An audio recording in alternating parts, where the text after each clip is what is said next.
Halo, perkenalkan nama saya Devi Manado. Saya dari semester 4 C. Di sini saya akan memaparkan tentang perubahan sosial dan kebudayaan. Oke, baiklah, di sini saya akan menjelaskannya. Oke, baiklah, kali ini saya akan menjelaskan tentang perubahan sosial dan kebudayaan. Oke, setiap masyarakat manusia selama hidup pasti mengalami yang namanya perubahan. Tidak ada sekelompok masyarakat pun yang tidak berubah. Perubahan tersebut dapat terjadi dalam berbagai bidang kehidupan, misalnya dalam bidang politik, ekonomi, sosial, dan maupun perubahan yang berkaitan dengan kebudayaan.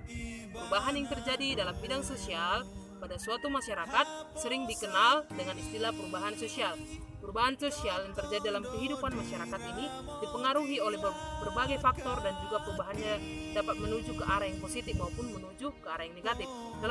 Dalam hal ini, berarti perubahan dapat membuat lebih baik, namun juga sebaliknya. Tentunya perubahan sosial yang terjadi dipengaruhi oleh berbagai faktor dan mempunyai berbagai dampak bagi kehidupan masyarakat. Dan menurut pendapat para ahli, pengertian mengenai perubahan sosial dibagi atas 3 bagian.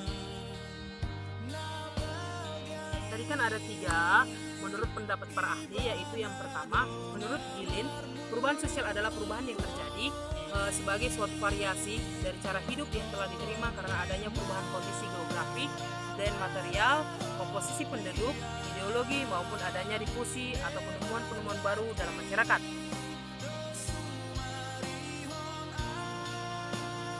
Dua, menurut Kingsley Davis, perubahan sosial adalah perubahan-perubahan yang terjadi dalam struktur dan fungsi masyarakat.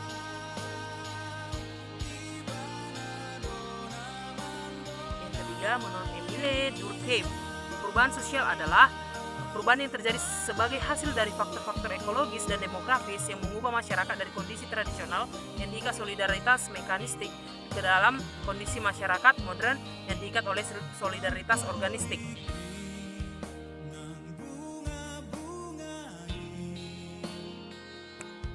Ada beberapa teori-teori perubahan sosial. Yang pertama, teori evolusi atau evolutionary theory. Teori evolusi banyak diilhami oleh pemikiran Darwin yang kemudian dijadikan patokan teori perubahan oleh Herbert Spencer dan selanjutnya dikembangkan oleh Emile Durkheim dan Ferdinand Tönnies. Hal ini dinyatakan bahwa evolusi mempengaruhi cara pengorganisasian masyarakat, utamanya adalah yang berhubungan dengan sistem kerja. Berhubungan dengan pemikiran ini, Tönnies memandang bahwa masyarakat berubah dari tingkat peradaban sederhana ke tingkat peradaban yang lebih kompleks atau yang lebih tinggi. Transformasi antar fase ini dilihat dari tingkat hubungan spesial, di mana dalam struktur masyarakat tradisional lebih banyak diwarnai oleh pola-pola spesial komunal ke arah pola-pola yang lebih kompleks. Jalan mengarah pada pola-pola kehidupan yang lebih ideal, sebab tidak sedikit dari pola-pola perubahan justru terjebak pada perpecahan sosial. Kondisi perpecahan ini ditandai oleh lemahnya ikatan solidaritas sosial dan berubah menjadi pola-pola kehidupan yang individualisme. Dari hal tersebut dapat kita ketahui bahwasannya itu terjadi akibat perubahan waktu. Perubahan waktu itu sendiri dibedakan menjadi 2, yaitu perubahan secara lambat atau evolusioner dan cepat itu revolusioner.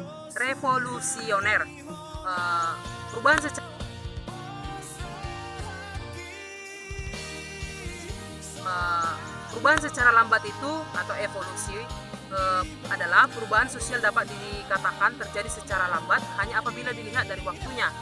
Biasanya perubahan itu terjadi secara lambat memerlukan waktu yang rentan. Perubahan kecil secara lambatan yang ditunjukkan oleh sikap dan perilaku masyarakat yang menyesuaikan dirinya dengan adanya pergeseran sosial sesuai dengan keperluan keadaan dan kondisi yang baru dan sejalan dengan adanya proses pertumbuhan tersebut. Yang kedua, perubahan sosial secara cepat atau revolusi adalah perubahan secara cepat akan terjadi pada saat sendi-sendi atau dasar-dasar pokok dari kehidupan masyarakat yang dipenuhi syarat-syarat tertentu, antara lain yang pertama, harus ada keinginan umum untuk mengadakan perubahan. Di dalam masyarakat harus ada perasaan tidak puas dengan keadaan ini. Yang kedua, adanya seorang pemimpin atau sekelompok orang yang dianggap mampu memimpin masyarakat tersebut. Yang ketiga, pemimpin tersebut dapat menampung keinginan-keinginan tersebut untuk kemudian merumuskan serta menegaskan rasa tidak puas dari masyarakat untuk dijadikan program dan arah bagi baik geraknya masyarakat. Di sini beberapa faktor penyebab perubahan sosial. Pada dasarnya tidak ada satupun manusia yang normal kehidupannya yang merasakan kepuasan terhadap apa yang ada pada saat ini. Ketidakpuasan ini didorong oleh keinginan hidup yang lebih mudah.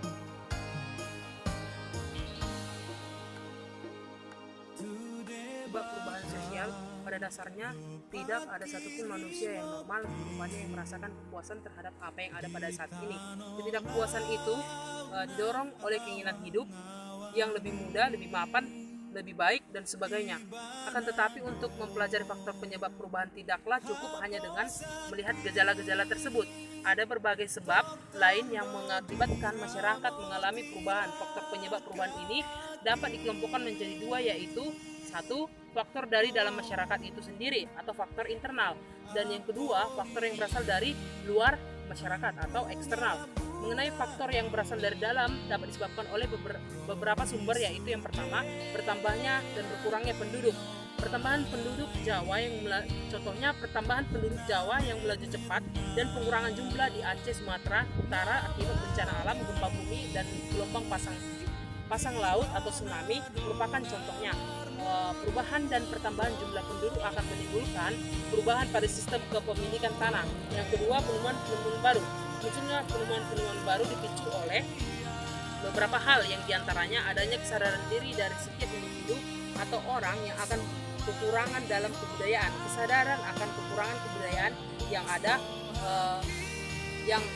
ada pada kelompok masyarakat ditandai dengan adanya sikap yang memandang kebudayaan kelompok lain lebih baik daripada kebudayaan yang ada pada kelompoknya.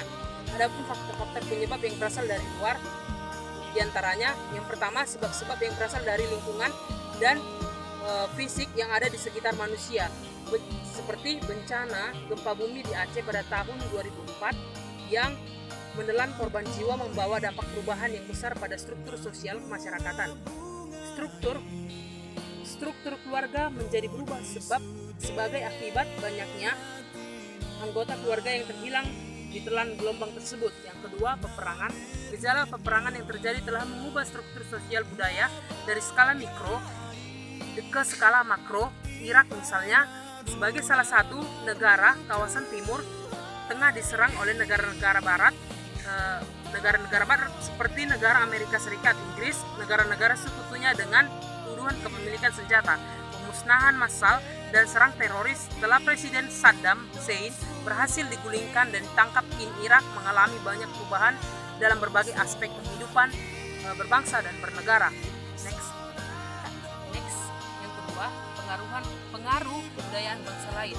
Sebagaimana uang dapat kita saksikan pada diri anak-anak muda perkotaan saat ini, terlihat jelas bahwa sistem nilai dan norma bangsa telah bergeser sebagai akibat pengaruh globalisasi informasi.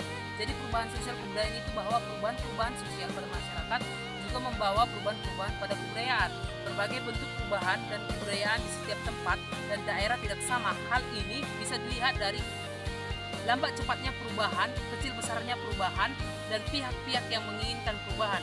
Banyak faktor yang bisa mengakibatkan perubahan. Sekianlah pemaparan atau penjelasan dari saya mengenai perubahan sosial dan kebudayaan.